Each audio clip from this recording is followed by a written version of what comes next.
at the end of the day, you got to just make it your own and make a choice and be confident about it.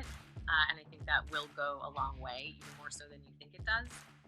Because again, I've gotten plenty of great reads that these actors aren't going to get the part, but I will bring them back over and over and over again because I know that they did a great job. All right, so today I am joined by casting director Caitlin Well. Caitlin, welcome, and how are you doing? Thank you. Thanks so much for having me. I appreciate it. This Pleasure. is my first podcast. Really? Oh, wow, I didn't realize. I've done interviews before, but my first podcast, and I'm an avid podcast listener, so I'm excited. Okay, very cool. I would have done more fanfare if I would have known. I would have had like streamers and balloons and stuff. I'll edit that in. I'm going to edit all that stuff in. Yeah, you can absolutely.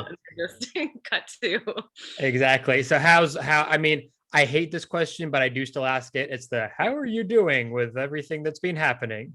Yeah, how are you doing? Wink, wink. Yeah, it's the elephant in the room. I'm good. I always say, I can't complain. I'm very grateful, to be working at all. It's obviously been a hard year for everyone. So I'm hanging in there, just like everyone else is. But no, I'm a pretty positive person, and I do see the light at the end of the tunnel. Things have definitely been picking up lately. So yeah, I'm optimistic, and I hope we all maybe did some soul searching and learned some lessons through this crazy time that was a roller coaster of emotions.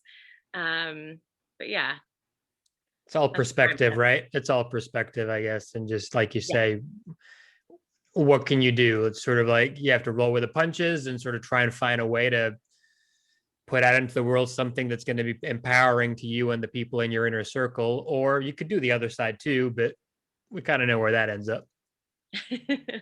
So, and if I'm getting this wrong and I'm totally off, then just stop me. You were at Warner Brothers. Are you still there, or did you literally move on to your own thing like just before this almost kicked in? So my timeline, if you will, I was at Warner Brothers for about 4 years in their feature casting department. That was back in, I believe it was like 2011 to maybe 2015, something like that.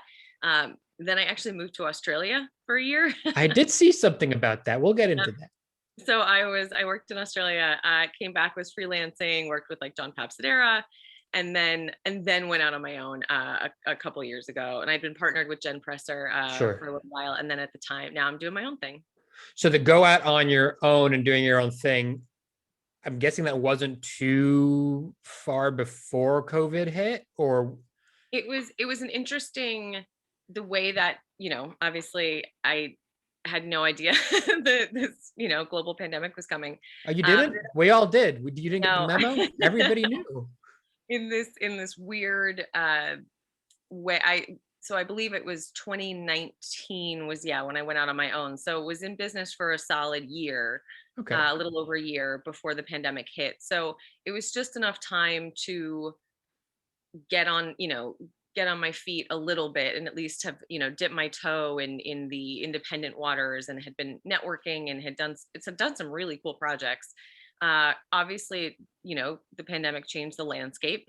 So things are, a little different now. I don't have my amazing office with Stampede in West Hollywood. And, like there's things that, there were changes that we just all rolled with. I'm still working from home at the moment, like most people.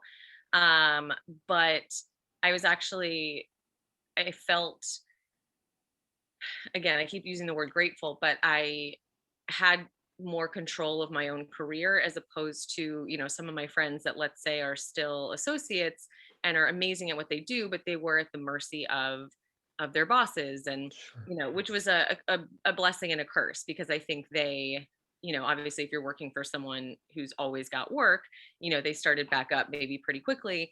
But I think even in the scariest of times, I could at least be networking and hustling and trying to drum up my own thing, or attach leads, and a lot of my movies pushed, but there was at least I kept busy. Like again, there was days when I was doing puzzles and binging anything and everything, but I felt a little more in control. And luckily we hadn't just gone out on my own. That was my thing. I wasn't sure with the timeline, if it was like November, December 2019, and you had like 6 weeks or something. That would have, I mean, that would have been wild. So Sure. luckily it was January 2019, so I had a solid year. Cool. And now you obviously touched on it loosely. Obviously, aside from the logistics of working from home, are you sort of slowly feeling like things are picking back up in terms of not just having projects to be busy with, but that they're going to start filming eventually? Like, how is it looking now where we're at? Yeah, and again, I always say this, but take everything I say with a grain of salt because I know everyone's experiences are different. But in my world at the moment, it does feel like things are picking up. It feels like again, movies that pushed are finally getting start dates. And now, when I'm checking actors' availabilities for a while there, it was just tech avail pending, because nothing was really set. And now actually quite a lot of actors are not available because things are shooting again. And so it does feel, again, I wouldn't say we're like back full No, force. There's no. still logistics. I have this one movie where it's shooting in Canada, and so you have to be willing to quarantine. And it's one thing to ask someone to be away from their family for a couple weeks, but it's a couple weeks plus a 2-week quarantine. So I'm asking, for an indie budget, I need you to go away for a month. And it's, yeah. So I mean, I think everyone's in a different place right now. Some people can't wait to get out of the house, and other people are, uh, I think they're a little more hesitant, still understandably, they're being more, I don't know, cautious or careful, but Cautious. just about what Yeah. they're, again, understandably picky. Like if I'm going to do this, it Sure. it has to be for something that I'm passionate about and I believe in. And so it's still navigating all of that. Um, Yeah, that's going to linger, right? I think that's going to be around for a little while still, but at least there is momentum with stuff happening. And it's nice to hear that the indie stuff's sort of happening, because I know when I spoke to people around probably peak like July time of last year, anything around indies was just a case of like, it does financially, how it's like another 20-30% on their budgets. They don't make money easily anyway. So it's nice to hear that either they're just going ahead blindly or things have changed. Like, I don't know if you can speak to that or if you're able to, but is it that the costs aren't maybe quite as high now because a little bit more calmness and the vaccines are starting to roll out, or is it still a hefty budget addition for them?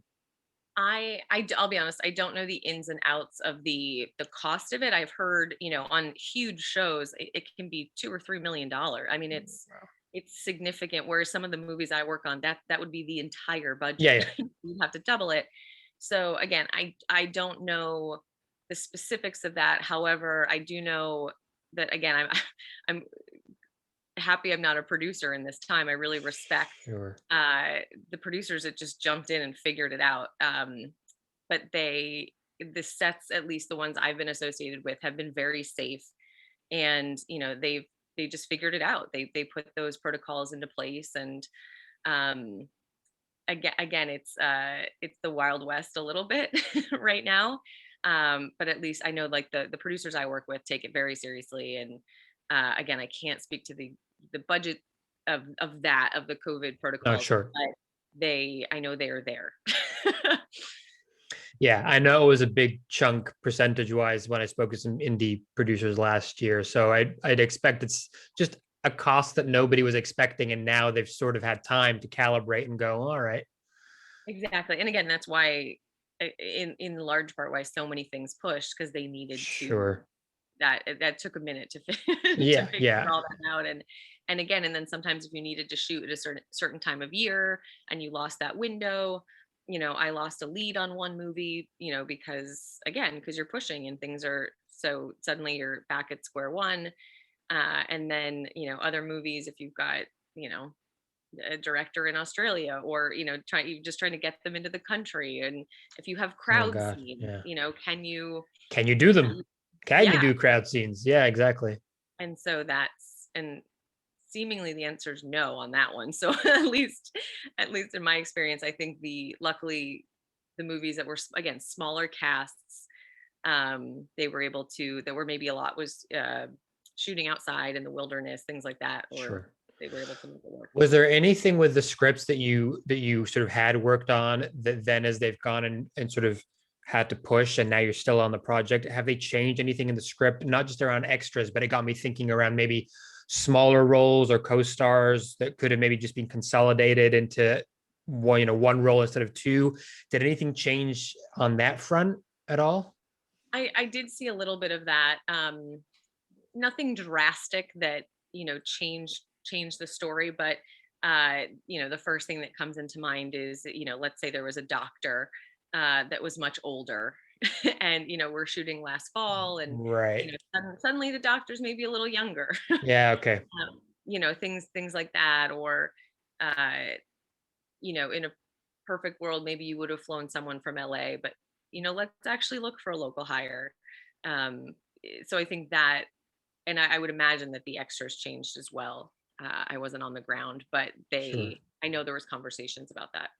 So that's interesting with the local hire side. Do you feel like, obviously, I'm sure you were doing that anyway for particular projects, but it's interesting. Like, obviously, you have the set location. So were you constrained to the locations, or did it open you up more because you could access people irrespective of where they were in the world? And then if they were able to travel, great. Like, how to play out with what you've done?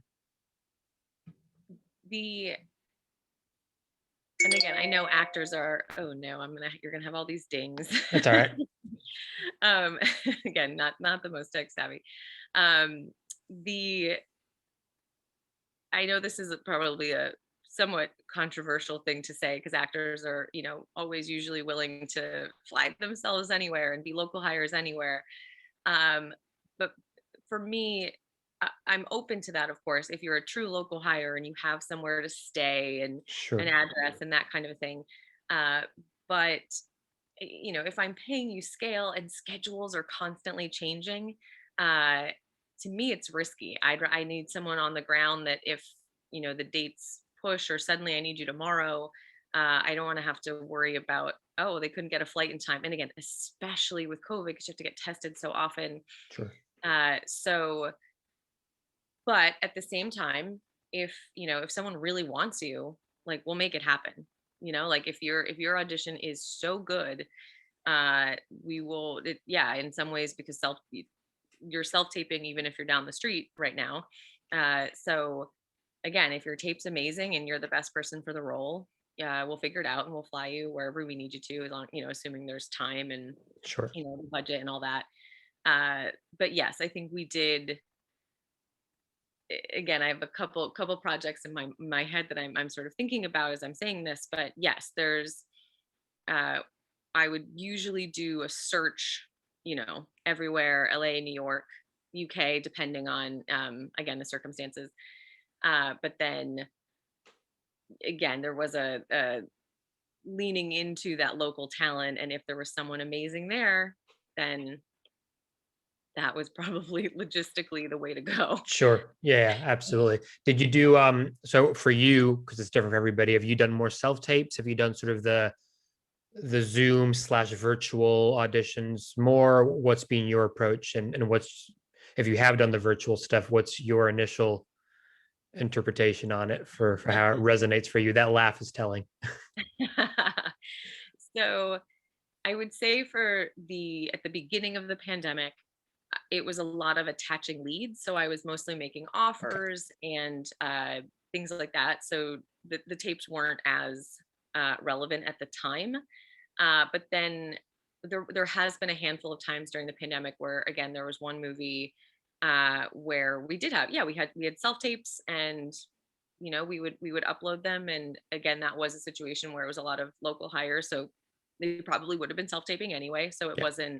it didn't necessarily change how we would have done it. My favorite part of the job is being in the room, so I do miss that. I love working with actors and seeing it come to life and giving those redirects, and so I do miss that, if I'm honest.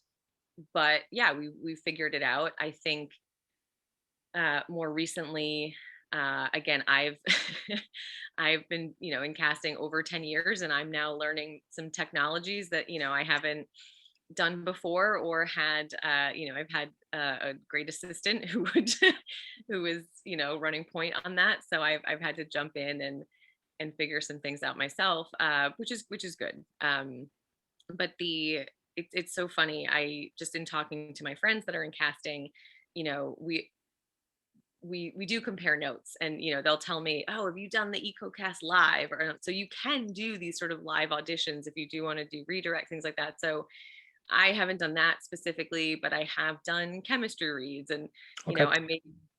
I made my poor friends hop on a mock Zoom, last week, to make sure that I was recording it correctly. And it was interesting because it worked one way, but it didn't work this other way. So I was actually really glad that I Yeah, tested yeah. it. There's all these things like which person are you looking at? Have you got like which And viewer you like, want? Yeah, it's like it seems like it's just Skype, but actually there's all these little nuances that can help you, but also can also from the actor side as well, you can have a meltdown if you're worried about all these things of what am I thinking about my performance, or like am I pinned, or am I muted, or am I looking in the right place, all that stuff. yeah. And I quick sort of side funny story, but I was asked to do, I'm very happy on my side of the camera and Sure. letting actors, be on theirs.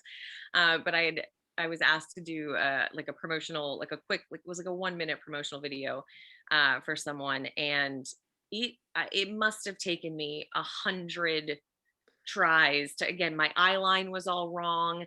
I kept stumbling. It was light out when I started. It was dark out, and my makeup was just, it was wild. Wait, was this And a self-tape style thing to camera, or was it over like Zoom? I'm trying to remember how I think I just filmed myself on my iPhone, or Oh, okay. something like very fancy. And it was it was really hard. And it was the simplest thing.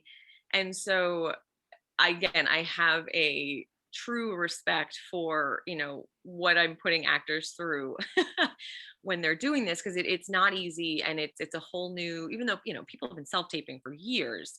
But now with the Zooms, and do I look at the reader? Do I look at, a spot on the wall? Like, there's all these questions. And again, every casting director probably has a different preference. I've helped friends self-tape, and they've got just trying to get the clips, and Mhm. how do you get a full slate without showing your entire apartment? There's a You lot that don't. You don't. Do you really care about the slate? Let's let's let no. let's like get this one out of the bottle now, because sometimes that freaks us out more than anything. And the more I've spoken to people, the more they're like, we don't care. It's just admin. It's hysterical, actually, that you say that, because again, I was helping my best friend recently with a self tape, and she was stressing out so much about the slate because she really didn't want to show. She's like, but it looks so bad, with, you can see the screen, and then the apartment, and oh, I don't. And she was like, it was really like sort of getting in her head, and we tried it like 5 different ways with the pan up and the this. And and again, I am a casting director, and I said to her, I never even asked for them. I don't, unless it's maybe a kid that I need to know, your height and where you're based or something like that. I rarely ask for them, again, unless the studio or the network it has requested it. Um, and I know, when on your end, when you get the directions and it says, oh, I got to do a slate, and then it says I need to zoom out at the end, and but Yeah. the reality is, I've gotten all different kinds of slates. Again, I personally don't love them if you have to do it. I just like it at the end. I personally don't mind if your apartment, if it's, I like, if I need something very specific, I will ask for it. Sure. But otherwise, it's ridiculous. It's, I guess, just to get a bit of a feel for what you look like outside of the sort of mid shot, and I guess just those basics of height, age. Well, you can't ask age, but height.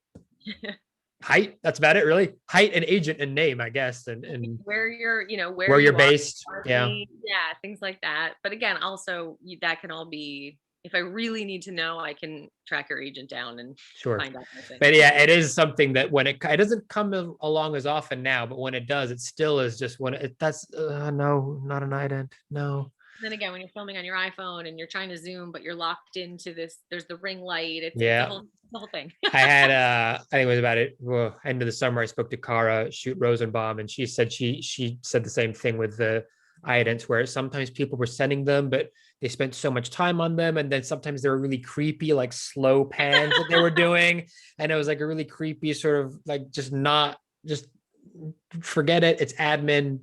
Focus on the performance. Don't worry about the ident. You Which will never not get the job because you didn't, do the slate correctly, or, again, if it's really important, we'll I think that's the soundbite to the whole bit that we've just spoken about. That right there. We're never not going to get the job if the ident's yeah, garbage.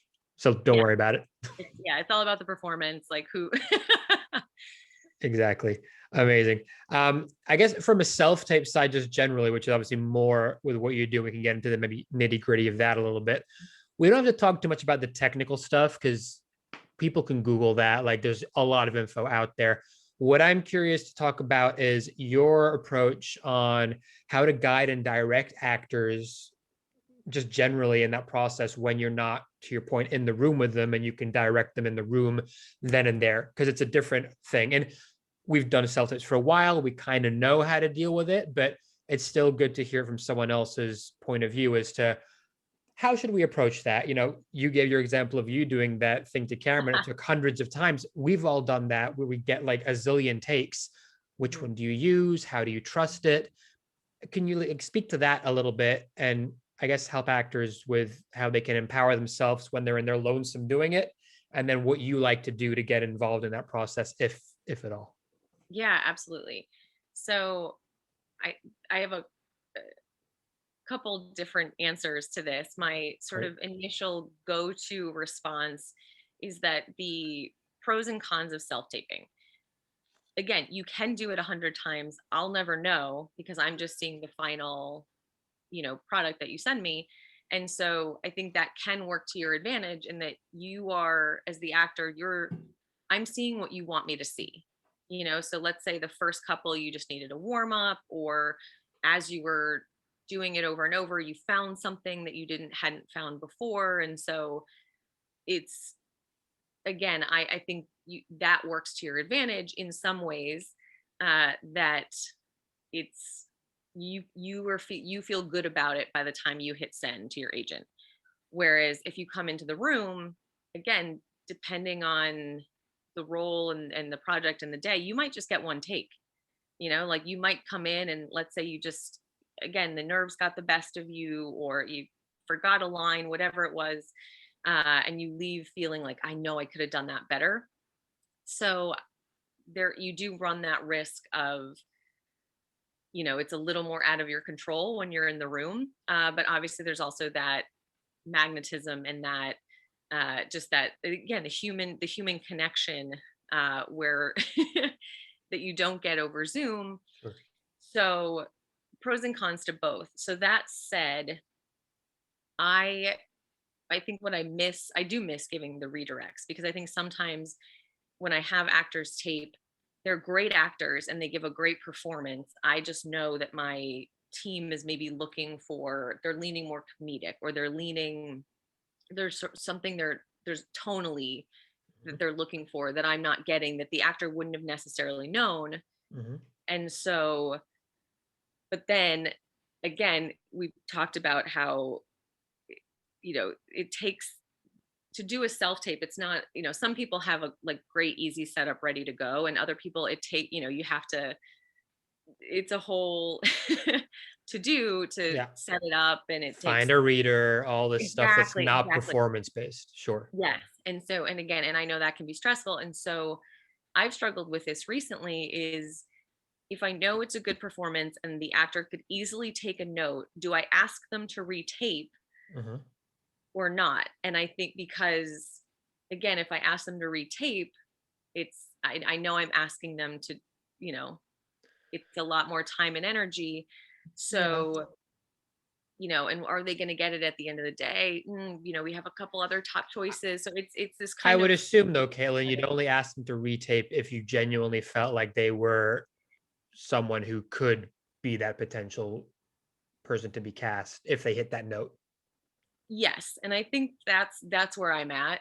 If we boil this Sure. conversation down, is that if I really believe in someone and I think that they have a great shot, if they just make this one little adjustment, then yes, absolutely, I will have them do that. But there's been plenty of times where there was like great actors that I know it was a great read, uh, but it wasn't quite what we were looking for. And so, yeah, I don't want to say I'm kicking myself, but I think those are the moments that I wish that even if I was just on a Zoom with them, You just could just redirect them there and just see if they I can hit it. I know we could have gotten there. And again, it's one thing to say to my team, I know they can do it. No, no, yeah, proof's in the pudding, right? Like they and want that's to see and it. that's my job is to vouch for actors, which I do often. But yeah, like if I'm going to put someone through that, I want to make sure that they have a really solid chance of getting it, so that I'm not just Sure. uh, I don't want to waste anyone's time ever, of course. Now for that, from the actor side, like anyone watching or tuning in, listening to that, they might go, well, hold on, because I could do something really amazing and it's my interpretation. And then I just don't know. And like I've not had a chance to show that I could do the other thing. And maybe I can, maybe I can't, who knows? But it's that thing of, but I didn't know. So I'm going to speculate and assume that obviously as much info as possible is shared up front, no doubt. But if that kind of note or like, they want, say, dark comedic, Mhm. and that's something you find out after the event, because I'm sure many times producers will watch it and realize halfway through that actually we want it to be more like this. How should actors approach that, knowing that they may only get one go? They may never. I mean, this is more mindset kind of question where I'm veering into. It's not a what can you do as a casting person? Like, no, get it. Like, it is what it is. But how can actors approach that from a more healthy mindset perspective, in your opinion, just so we don't lose our shit in the long run? And come back next time and just again be like, all right, I'm gonna take my interpretation, give it everything, and see what happens. My honest answer is to, well, at the end of the day, you got to just make it your own and make a choice and be confident about it. And I think that will go a long way, even more so than you think it does. Because again, I've gotten plenty of great reads that these actors aren't going to get the part, but I will bring them back over and over and over Mhm. again because I know that they did a great job.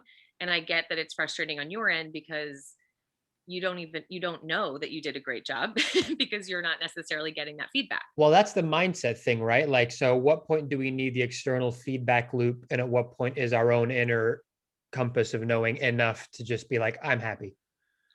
Yeah.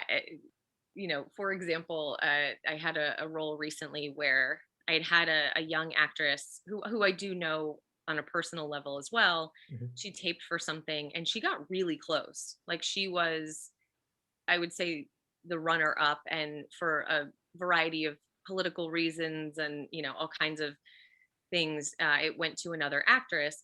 This, the actress that I'm close with didn't know. Like she didn't even know that she had gotten sort of that far. It wasn't a situation where I pinned her or this or that because I wasn't sure what next steps would be. Maybe she would chem read, maybe she wouldn't. But again, she knows nothing about this going on in the background.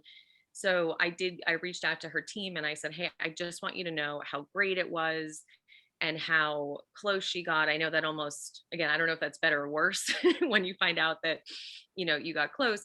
But anyway, so she reached out to me directly and said, she said, so many times you just never know. You just Sure. don't hear anything. And so she said, I really, really appreciate the feedback. And I basically said to her, look, your read was amazing. It was things out of your control as to why you didn't get it. And so just keep doing what you're doing and you will book something big. And again, I don't normally get to have that Sure. interaction. Like this was a special case because I did, you know, I know her. Sure.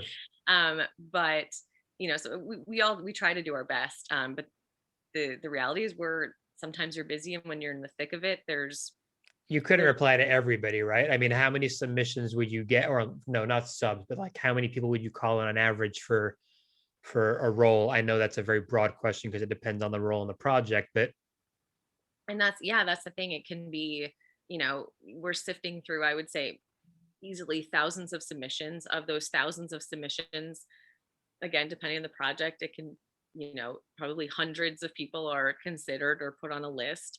And then, maybe, again, I'm making this up, but let's sure. say 30 to 50 read, or, and But then that's per role, right? So then you extrapolate that out, and it's like, where's the time coming from for you to reply to everybody? We get it. Well, some of us get it. Exactly. And here's the thing, again, if I love what you did, I will go out of my way to tell your agent. But sometimes, again, things are constantly changing. One minute you're on the short list, and then the next minute you're not, and it's this, sort of, again, fluid situation. I've completely gone on a tangent. I feel like, and lost the original question. Um, I'm going back. What was the original question? I forgot to. It's fine, but it's I, all good. It's all good I material. do this when I'm talking to my friends. So Well, that's a good sign. That means that we're just having a laid back conversation. yep. It's no formal nonsense. No. No, I think it was that sort of mindset thing, right? Like how as an actor can we sort of be comfortable in that space of not dwelling on, like you say, all these external factors and this moving puzzle that you guys have to work with, and still be okay with just what we're doing. And I don't know if there is a nature nurture argument to that, or if it's just the terrible line of it's just experience. Like I don't know, but maybe you have some insights or tips on that beyond my naive level of feedback for people. Yeah, I think I started this by saying, yeah, you just gotta, it's like having that confidence in yourself, and just putting yourself out there over and over again and making choices, not overthinking it. I think not doing what you think we want you to do, and just, Mhm. doing what feels right and following your instincts. Oh, sorry. And I think you had asked, I remember now. Good. I'm glad someone does. It was the question of, again, let's say I use the example of my team leaning more comedic. I think you were Yes. asking, do I give that note to the actors? Yes. So here's what I'll say about that. If you never know if you're the first self tape or the 100th self tape. And so when we're first starting out, sometimes we don't know what we want necessarily. We might have an idea in our heads, but I often don't give notes, especially in the beginning, because I truly want actors to make it their own. I don't want to cloud their creative process, because that's, I think, sometimes when the magic happens, and things that I didn't know that I wanted that, or, it's some really interesting things happen. And suddenly I'm like, wow, that's genius. I wouldn't have thought of that, but that's why you guys do what you do. And so I sort of purposely don't give notes a lot of the time when it comes to things like that. I will say after, let's say we've gotten, a handful of self tapes, we're now on the second or third round. We do start to see patterns. I do start to see, again, what my director is responding to. Mhm. But that can have the adverse effect as well. I had a situation recently where I did give a note of, some more backstory on the character, and, asking the actors to sort of mind the comedy in these moments, and, feel free to improv or do this, or this. And I think the actors took the note too far. It was no fault of their own. But I think the way that this little blurb I sent was written, uh, it turned into this almost like broad comedy, where that's not the tone of the movie. But I don't blame them. It was, again, a completely understandable choice that they made, but it almost hurt Sure. Yeah. Yeah. hurt the performance by giving this note. I tend to be very careful about, what I say. Again, if it's really important, I will obviously give a note, but I think sometimes less is more. I Uh, mean, it's such a malleable process anyway that everything that we're like, even by the time you've done the audition, if you end up getting the job and you're on set, it changes and morphs into something else when you're actually there with the other actors, and maybe the director's shifting the idea of what he wants by then. So it's, I guess, just rolling with those punches. For you, something kind of light bulb from when you were talking about sort of the roles and when you were looking at, bringing people in. How do you approach that? I know, again, it'll vary, but do you, like, early on after reading the script and doing your breakdowns, do you find that you intuitively start to get visions of what you think the character might look or feel like? Obviously, it's influenced by what you talk to with the director about, but I'd be super intrigued to learn a little bit about your process, and if it's instinctual, is it visual, guttural, like what does that look like for you at the beginning, so you have something to almost try to manifest, I guess, in the long run with the actual person that comes through. Well, and I think this is sort of the fun creative part of the job, and Mhm. in part why I love what I do. uh you read a script, and I think there is, yeah, like, some, you do have this vision in your head. Sometimes it's a specific person, sometimes it's just a vibe, or an overall sense. And then you talk to you talk to the director and the producers, and they might have it. Sometimes you're on the same page, sometimes you're not. Mhm. And so in that sense, it is a very collaborative process. And sometimes I may see it one way, and so I'll try it a certain way. But then they see it a completely different, and so I'll try that too. And I think once you start, that's why I love, uh again, reading actors and seeing it come to life. Because sure, there's amazing actors that I understand why they're offer only, and so if you want them, you have to go get them. But again, my favorite part of the job is the audition process, because you see, again, sometimes things you just didn't expect happen. And I think that, like, someone can be a great actor, but it's just not how you pictured the role, and then they do something with it that just turns it on its head, and suddenly you can't unsee it. Yeah, yeah. And then that is now the role. And then everyone else is trying to live up to, again, unbeknownst to them, this bar that has been set by someone who just, again, made it their own, made a choice. And again, but then you got the financiers going, oh, but I need a name. And so it's this juggling act of finding the best person for the part, but also, it's, I call them the puzzle pieces, and making sure, okay, now I've just attached my lead. This actor did a great read, but did they match? Does it, Sure. is this the right tone? Is this the right vibe? Is this, um Sure. Could they be related? Is it the right connection, like chemistry wise, all that stuff? yeah, do they belong in this world? Will it take you out of it if you cast, so and so? And so there's so many things at play, and that's why, some roles you just, right away. And if you're lucky enough that the person says yes and they want to do it, again, that's rare. Oftentimes it's, there's quite a few passes, and there's, the person you want is not available. Sure. And then, but then again, I always, believe that the right actor ends up on set on the day. And sometimes it takes longer to get there than others. Because again, sometimes you have, again, great reads, but and sometimes it's the writing. You could have this, not, and I don't mean to blame sometimes the sides we pick, for example. Sure. It's just, sometimes everyone does a great job with it, and other times it's sort of like, it's just not landing that thing that you need. And so again, then it's, you have to pivot and adjust, and uh work with,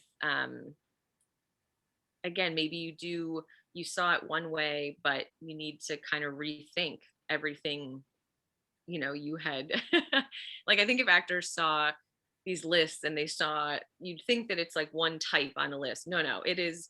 Sometimes there's 20-year age differences on the Oh same wow. list, and different, again, just just completely different styles, because sometimes we don't know what version of the movie we want to see, and it's this ongoing conversation that we're having.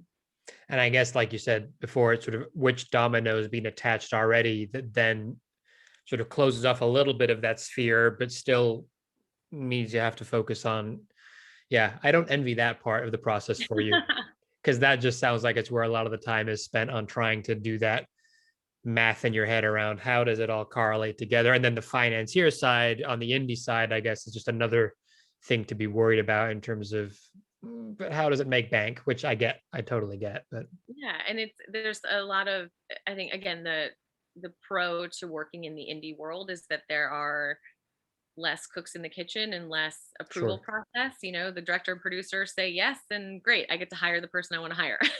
And I With guess compared to say like when you were doing stuff at Warner, you probably have your hands in the dirt a bit more with the creative side, and you're closer to the decision makers to really have that stronger voice with that creative aspect.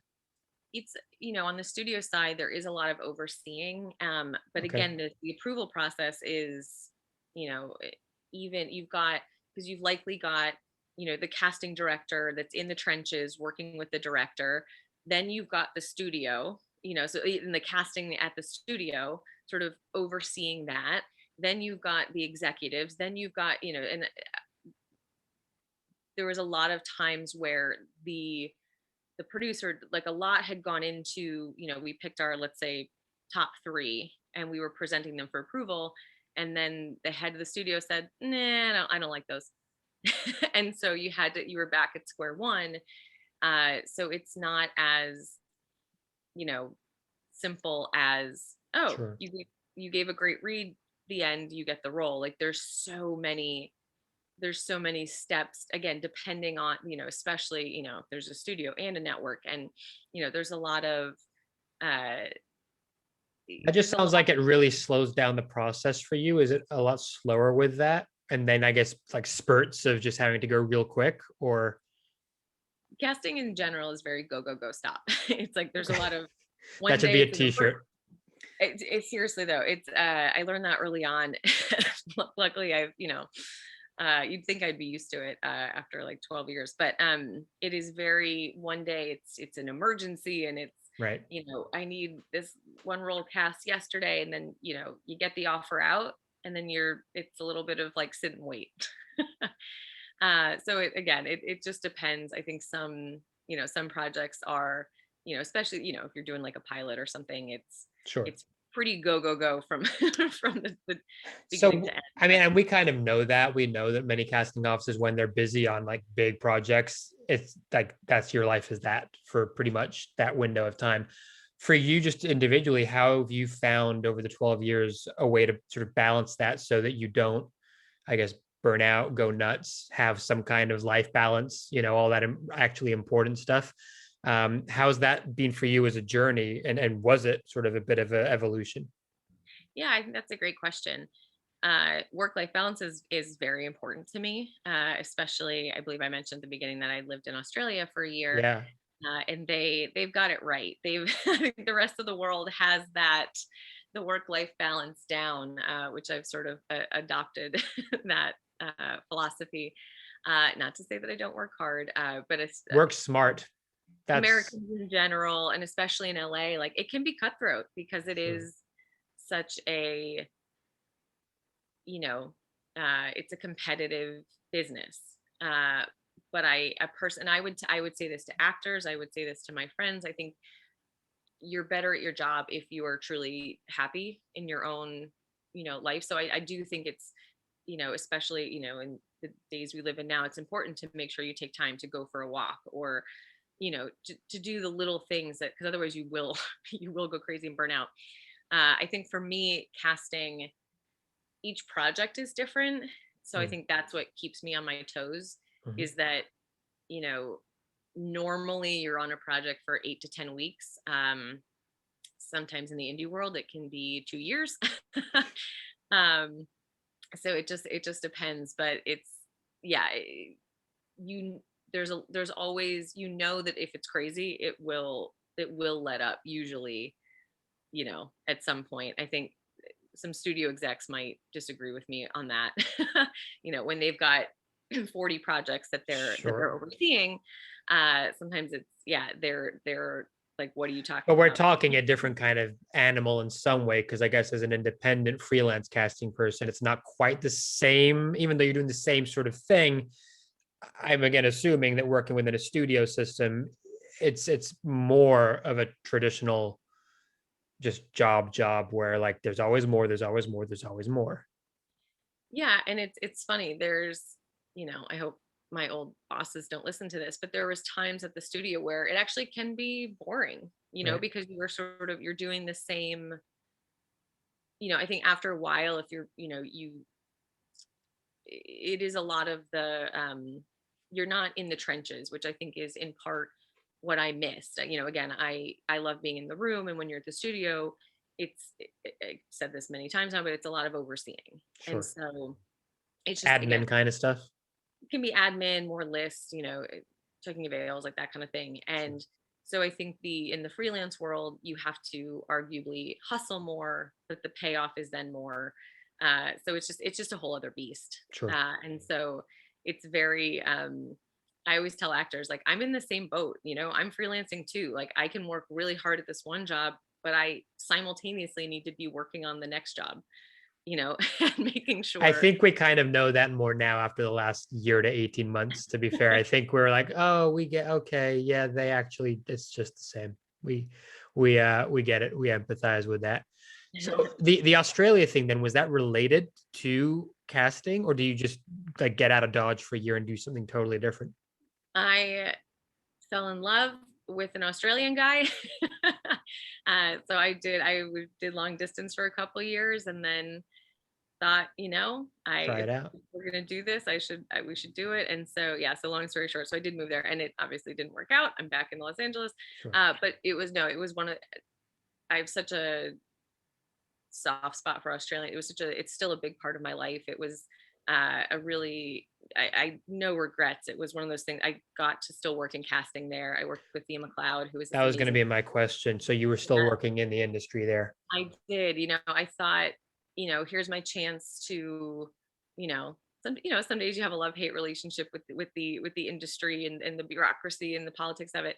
And I thought, well, this is my chance to get out and do something new. And casting just kept finding me. But I think it actually renewed my love for the job, because again, working at a studio like Warner Brothers, it was a dream job. It was so cushy in a lot of ways, and there's nothing like going to the lot every day. It Sure. really was amazing. Like, it was amazing and a dream job in so many ways. But then again, I think sort of stepping away from that, it is at that level. It's very much, oh, do you want Leonardo DiCaprio or Robert Downey Jr.? It's this. Whereas when I'm in Australia working on Neighbors, if you give some actor who it's their first job, like you feel like you're. This sounds cliche, but like changing someone's life, and Yeah, no, for them, it's like they won the lotto or yeah, like something. giving them a break. And I think that, like, feeling like I was making a difference, Mhm. and again, you're seeing that reward a little quicker. And so in that sense, I think it was more fulfilling. And I, just again, sort of, I think, renewed my love for the job.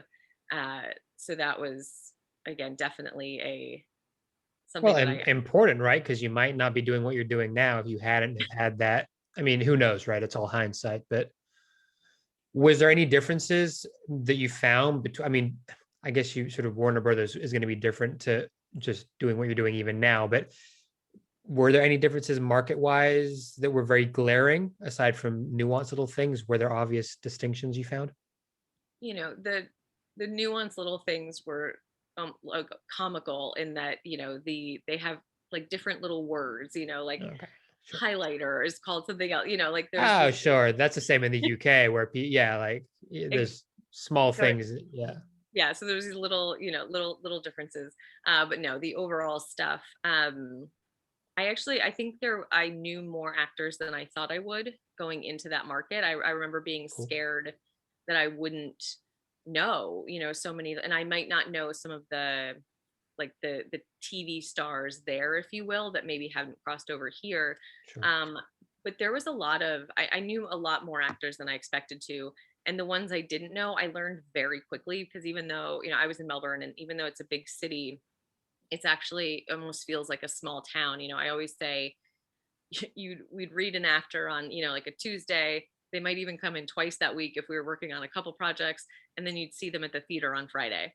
And so you got to It's like a know, small sort of tight knit community, yeah, and a very tight knit community. Everyone knows everyone a little bit, and so I feel like I learned a lot of the local talent pretty quickly, and then you know coming.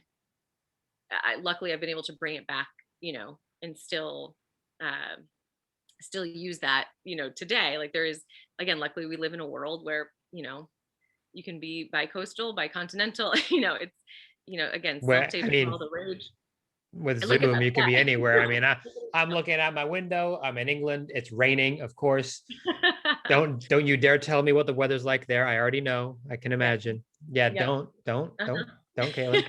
I'll just nod. But that's the world we're in. Like everything is just, like this morning I was talking to my best friend. He lives in Goa. So all of a sudden I've gone round the world technically in the space of 12 hours. And it's Which, like it's bittersweet. It's really cool, but it's also like, but I would kind of prefer to just be there in person. yeah, there is nothing like, yeah, that energy of being together. But again, I'm very thankful for this technology, and it's allowed me. So even when I moved back to the States, I could still teach classes in Australia. I was just hopping on a Skype and teaching classes, and I've been doing that for years now. Amazing. So that's special. And again, sorry, just to finish my my thought from before, because of course I've gone on a tangent. The It really is similar when you boil it down. It is a similar, um again, process, similar. It's just, I think everything, in at least here in America, it's just on a bigger scale. Sure. Like our the budgets are just bigger. Like a $7 million movie there is like a huge budget. So it's just a different scale, but the rest of it's all The kind of the same. mechanics are the same. Yeah. Exactly. For because this comes up obviously quite often with actors that aren't American or Canadian and they want to move out to the States, when assuming that's allowed and the world's open and free. Do you have any recommendations you normally give them, say to the classes that you teach back in Australia? Is it things like have a really good American accent down, obviously have the paperwork? Are there any other things that you strongly advise them to do before they decide to make a leap to a new market like LA or New York? Like you said, I think the obvious things like the accent, the paperwork is quite a big hurdle. I have a whole new sympathy for visas, having had to deal with that myself. It's in Yeah. part when I'm back. So yeah, I mean, that's a beast. But aside from that, again, I really do. I sort of touched on this before, but I'm a firm believer in being where you're happy. And so, for example, like if you come to LA and you don't like LA, like that's okay. Like I don't, because I do think that will show in your work. Mm. If you're living somewhere that's just not um, in line with who you are, again, you can, again, in the world we live in, yes, sometimes for smaller roles, if I'm casting something on a Friday and I need someone to work next week, yes, I need them to be here on the ground. But uh, yeah, you could work in Vancouver, you could work in, Atlanta. Like there's things are shooting everywhere. Uh, Maybe not. Well, again, this is in They will be shooting yes. everywhere. And so yeah, I really, again, I'm a firm believer in just living where you are your best self. And I think obviously an actor, there has to be some flexibility and just being open. A lot of the successful actors I've seen are they're truly nomads, and they are. I'm a homebody. I can be a creature of habit. I couldn't do what you guys do in terms of just dropping everything and going God knows where for God knows how long. Yeah, I read I think it was an article with Kevin Bacon being interviewed, and he literally said him and his wife always have a suitcase that's just unpacked because they're pretty much within a few weeks probably out the door somewhere else for a week or two, then back, and it's never really filming in LA that often. It's more just that's where it's maybe produced out of, but Mhm. then you're kind of, I'm going here, I'm going there, going overseas. And so I think it's really nice and refreshing to hear you, talk about be where you're happy, have that base where you feel like you're content and just have the ability to go to those places when needed. And okay, sure, the smaller co-stars, yes, you'd have to be there in person. That makes sense. But outside of that, you know, yeah, I think it's more important to be in a healthy headspace to then be able to come to the work in a way that you feel empowered, as opposed to I'm on the hamster wheel chasing this pipe dream and I'm miserable and I can't pay the rent and all that nonsense. I think we can sense that sometimes, in the room. Like if there's like a certain, Desperation kind of seeps pretty yeah, like I quickly, hate right? I hate to say the desperation, but you can sometimes tell the energy is, I have to get this job. This is the first audition I've had in a year. I have to get it. And uh it's usually the actors that, if you can get to that, and again, easier said than done, but if you can get to that place where you come in, you do your thing, you walk away from it, we're like, oh, that was brilliant. Like there's just something. It's always, you always book the ones you don't think you're going to book, Sure.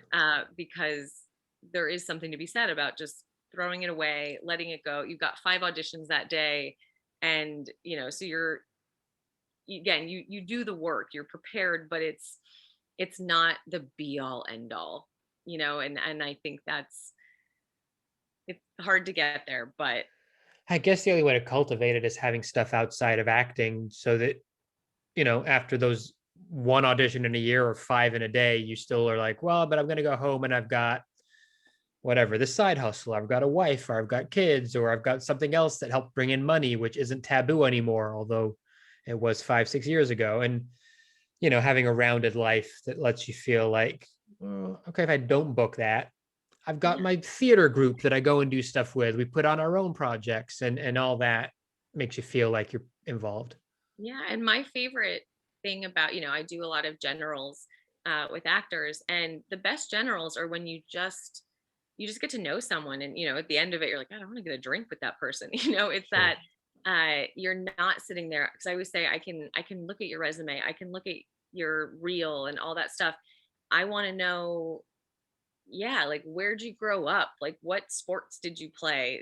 Like, if we can connect on a human level, that's those are the generals that I remember. I don't remember the ones where someone comes in and says, well, here's where I am in my career, and this is where I'd like to be, and I want to do, and like, of course, like, I'll ask questions about, we can talk about acting, but I've had generals where, let's say someone was on a show that hadn't even come out yet, so I literally I'd never even seen them act, but they came in and they were so charismatic, and we just had such a great conversation about life, that they left, and I was like, that person's a great actor. Again, had never seen them act. You can just tell.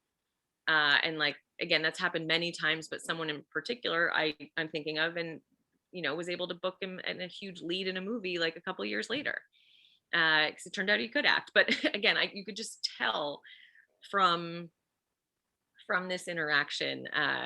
And so I always say, again, if you just have interest, like, of course we all love film, we all love, but I'd much Eh, rather, yeah, some of like, us. I'd much rather learn about, what makes you unique. And Who's the person?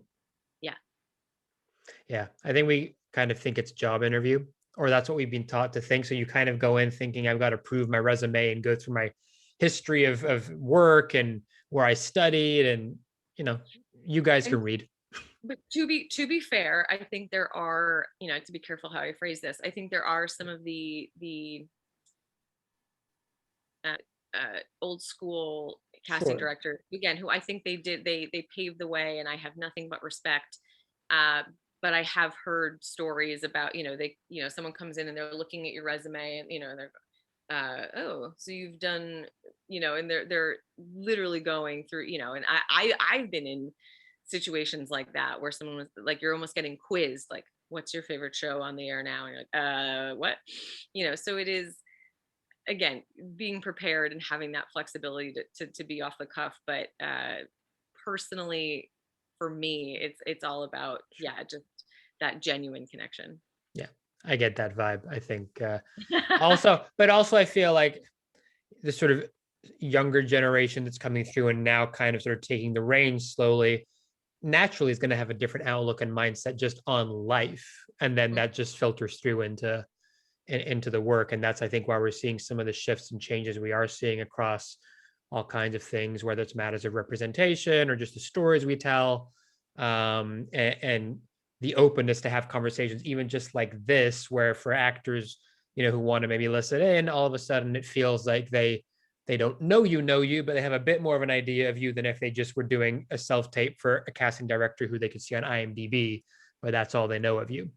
And that, I think, makes it a bit more of a reassuring playing field for everybody. Yeah, it feels a little more accessible. Sure.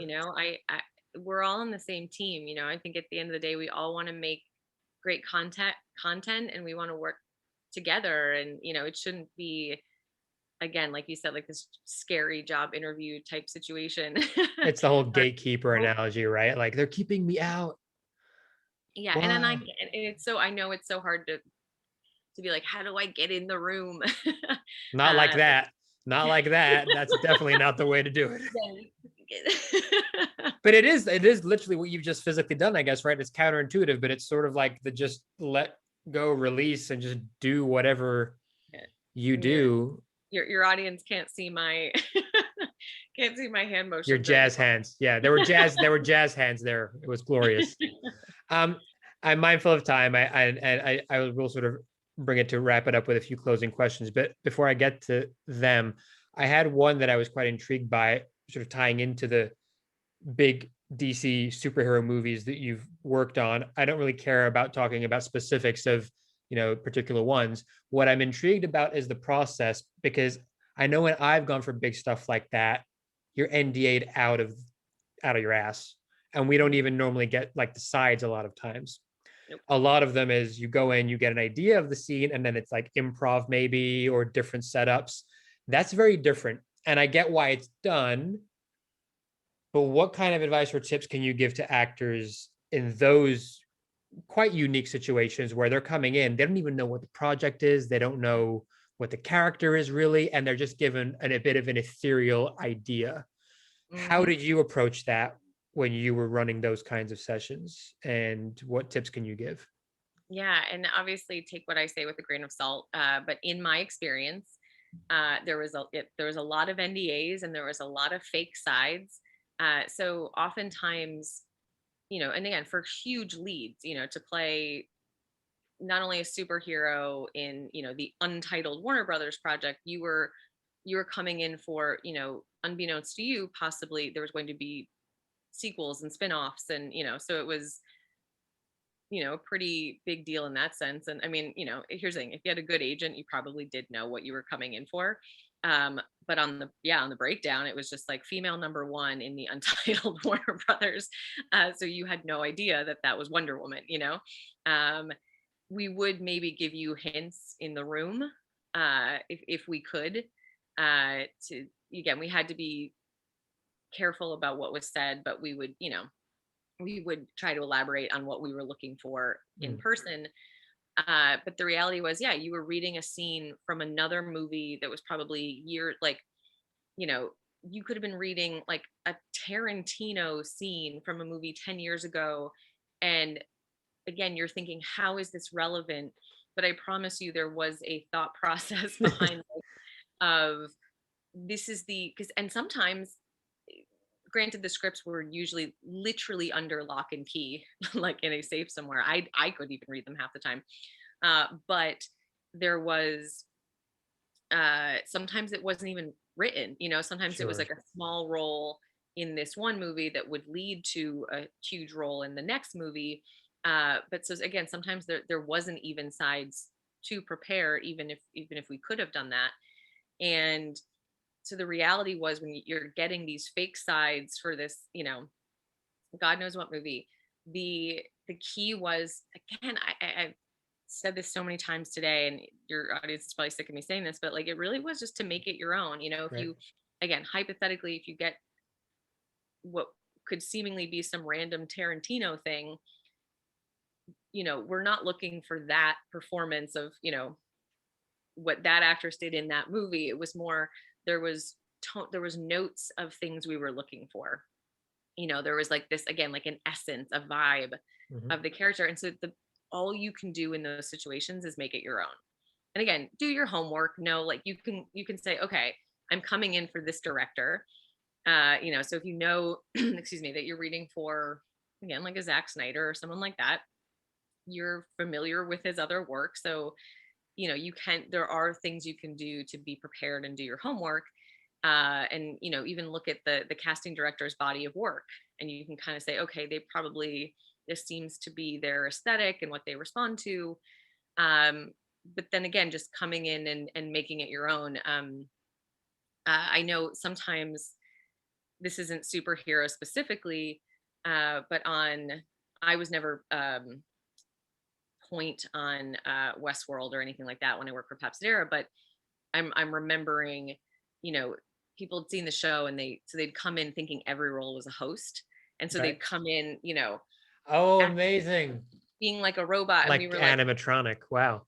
and we'd be like, no, just like And do even it, in do it. the end, like some of those hosts were just you thought they were humans at the beginning anyway. So yeah. And again, I was not point on that. So it's not even really my story to tell, but I think it's just a good example Mm, of what I said earlier, of like, don't try to be what you think we want you to be.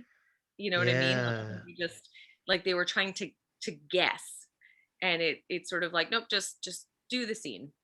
Like, sometimes, again, less is more. Just find the beats. It doesn't, don't overthink it and read too much into it.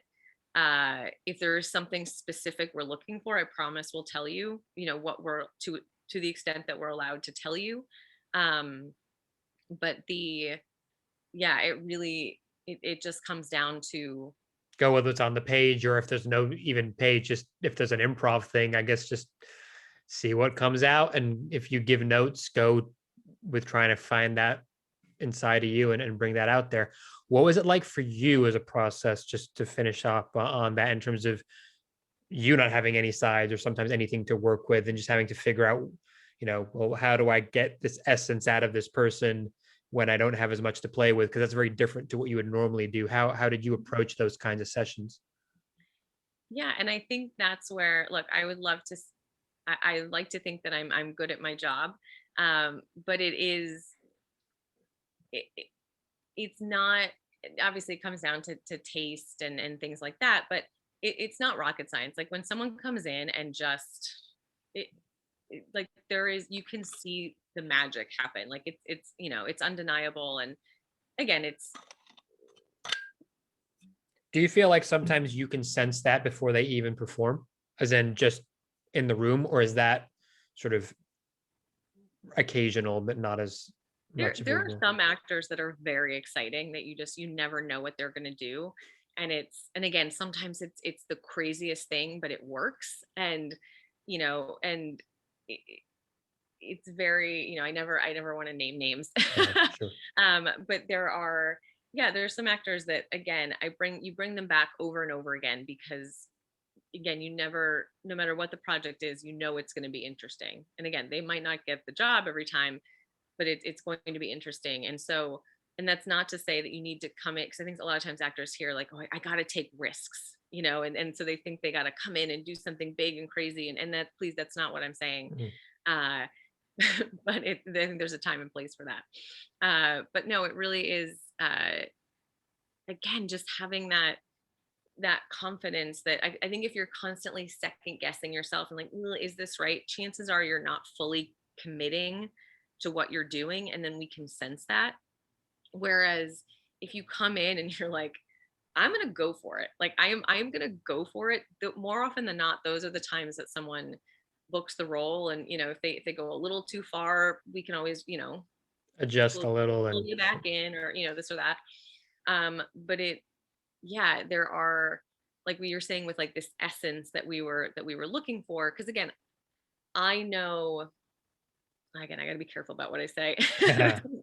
But like when when we were auditioning Wonder Woman, there was an element of, we knew that there needed to be sort of a love interest type situation with with Batman. And so, and there we needed, um, someone who was tough and could kick some ass. And, they wanted it to be very international. And so, again, those things alone, like you really, again, once people started to come in and again read these fake sides, you could see it come to life. And to my old boss's credit, Laura Kennedy and Christy Carlson, gal Gal Gadot was one of the first people they thought of. Like they brought her up, like, in my recollection, like day one. And of course there was hundreds and hundreds and hundreds of Sure. people that were read. But they just had an instinct because they were really good at their job. I learned from the best. But and again, we saw some amazing reads, but it was the combination of, can this person be a warrior? So again, we may not have had the script to go off You of. had your clues, you had your key things to go after. Sure. You can tell, like, we can, I always, we can think outside the box. Yeah, not trying to take credit away from you. We know you guys. We know you guys know your stuff. No, that's super interesting though. I always found that really curious with those kinds of roles and what it would be like on your side to go through that process. But it's kind of not that much different, I guess, to any other role. It's just you don't have sides. Yeah, and here's the thing: I'd be curious myself to hear, you know, Sarah Finn, or someone who does, Marvel. Like they Sure. probably have their own process and their own, like, I'm sure it's similar but different. And obviously the experiences I'm speaking to were years ago. Sure. But yeah, I think there is, it's a good actor's a good actor, a good audition's a good audition. You can just, you can tell, and we can see it sort of come to life, whether it's the exact words they're saying or not. Awesome. Amazing. All right, Kaylin, I like to wrap this up with 10 quick fire questions, which, like all good artists, have been stolen straight from inside the actor studio. Ooh, all right. So whatever comes to mind, just, your first kind of instinct, go with it for what your answer is. So the first question is, what is your favorite word? Oh my god. I'm not gonna be good. My favorite word, Yeah. um love. Okay. What's your least favorite word? Mm, Something negative. As in the word negative, or just a negative Yeah, word? Oh, I think you don't want to say it because it's a swear word, I'm or no, I'm I don't know if I can swear in your you pod. don't want to put stuff out there that's negative. I've tried. It's I fine. think my brain is short circuiting. I understand. I understand. Just I saw on your IG that you're a manifester, so I kind of understand where this might be coming from. We don't want to manifest anything that we don't want. my least favorite word is no. I don't know. Okay, whatever. Okay, next question is, what turns you on creatively? Oh, like just a really inspiring, like, movie or TV show. What turns you off? The converse of that. Um, Again, people with bad attitudes. Next question is optional, which is, what is your favorite swear word? But if you're happy to swear, swear like a trooper. I say fuck. So, like, way more. Like, luckily I don't have a corporate job because I wouldn't last too long. It's just a good interchangeable multi-usage word. I mean, Yeah, it really conveys. many things depending on the situation. Yeah. It's great. Yeah, perfect. What is your favorite noise? Favorite noise. Uh, the first thing that's coming to mind is like birds chirping in the morning, but that's not it. It's kind of Yeah. it's my favorite noise. Like I'm just thinking about cliches, like the ocean, or just like, I don't know. Sometimes just silence can be nice. To be fair, that's actually a pretty good answer. Silence. No, like no one said that before. Everyone always says like an actual sound, but you're right. Like sometimes Silence silence can be soothing. Yeah. is good. What's your least favorite noise, or one you just don't like in general? Probably like Birds chirping. the um I'm looking at my fire alarm, and I think the, like, Oh when yeah. not just the fire alarm itself, when it's the batteries are low, and just that beep beep beep, like, there's nothing will drive you crazy like Are that. you like me where your instinct is you just want to go and smash it, even though I don't recommend we do that, but like Yeah, or if there's that episode of Friends where like Phoebe's trying to oh, they and she puts it down like the garbage yeah, dispenser or and it something. just And keeps coming back and it like she can't get rid of it. So even if you try to destroy it, it just keeps beeping. I love that Friends is so timeless that you brought up a reference from something that long ago and it's still very applicable. Great show. Okay, final few questions. What job or profession would you most like to attempt that you haven't done already? uh like the realistic answer is if No, that's boring, Kaylin. like I've always like kind of wanted to be like a professor or something like that. Like I do love teaching, but no, the fun answer is like I'm obsessed with like true crime. Okay. Uh, so being like a true crime like podcaster or like documentarian, or even just like quitting everything and going and working for like the Innocence Project. Oh, wow. Okay. Yeah. Very cool. See, that's way more interesting than I know. Like professors are great, but maybe you could have been like a professor in forensics who has a podcast in true crime on the side. And My it's one of my all best friends, who's a fellow casting director, again, the pandemic does crazy things to us, but she was, also shares a love of, true crime and would binge like things like, Designated Survivor. And one day she just like accidentally signed up for like an MBA in criminology. how do you Uh, accidentally sign up for an MBA? if you should interview her. If you met her, Okay. you would understand. Again, total tangent, but I think yeah, there there is that is my secret passion and hobby. Very cool. Very Not cool. too secret, I guess. No, but I think that's really cool and very sort of original and different and something different for you, I guess, to do just outside of this world too, which must be nice to have. What would you never want to do as a job? Oh, like accounting, taxes. Yeah, It's just enough that. said. That's That speaks for like itself. thank you to all of them that do it. Much I'm respect. God bless there's someone that does it Yeah, because it is so over my head and not my strength. yeah. Final question. Oh, it's a little bit more of an ethereal one, but it's when it's all said and done, what would you like the story of your life to be? What kind of legacy would you like to leave? Oh wow. No pressure at the end. And no pressure.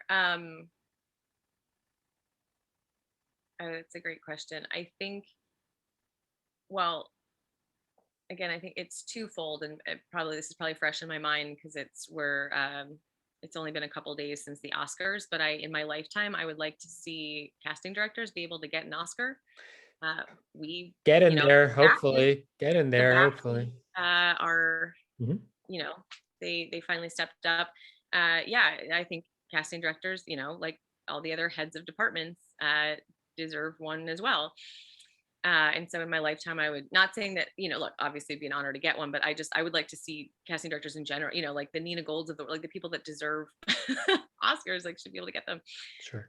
So I'd love to see that. But then for me, like, sure, yes, I'd love to, you know, work on, just some amazing things and leave a legacy, in that sense. But yeah, on my Wikipedia bio, I hope it says that like again, I love and I love, my friends. And so I think at the end of the day, friends and family is the most important thing. And so just having like touched, you know, people in my life, I think at the end of the day is more important than the career. But I also do believe you can have it all.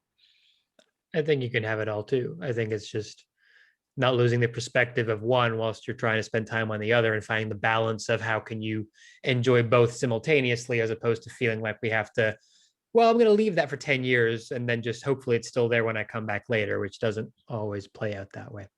Um, Exactly. awesome. All right, Kaylin. Well, look, I guess final moment over to you. If there's anywhere people can connect with you on the socials, feel free to give it a plug. And then I guess, to wrap it up, whatever you feel is the sort of main underlying theme or poignant thing you want to leave people with as a closing message, I'll kind of give the final few seconds to you here. Thank you. Yeah, please, again, my I'm not an influencer in any way, but I do love connecting with actors. My Instagram is at Sewell Casting.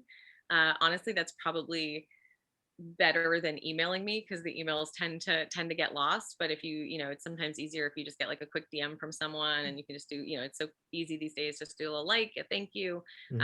and then you're an easy way to stay on my radar. So yeah, so please feel free to follow me at Sewell Casting, and I think the themes of what I said today seem to be, a little obvious in that I kept saying, make it your own, and, all those, again, classic cliche things. But having confidence, and, I do think normally I go on a spiel about networking being really important. And, that ties into the Instagram and all that kind of stuff. Um, but no, and, and forming those genuine connections, like we talked about that as well. And I think we have to all be in this we're all on the same team, like I said, and we're in this for the long haul, and it's not necessarily about getting the job tomorrow. Obviously, that's the goal. But, hopefully we're doing this, yeah, for our lifelong careers. And, if I can't cast you this year, hopefully I can cast you, in a couple years or 20 years. I hope we're all still doing this. So I think, yeah, just again, having that positive attitude, putting in the work, but also going out and enjoying life, and, you know, going to the beach, going skiing, living, where you're happiest. I feel like that sums up all of the the points I talked about today.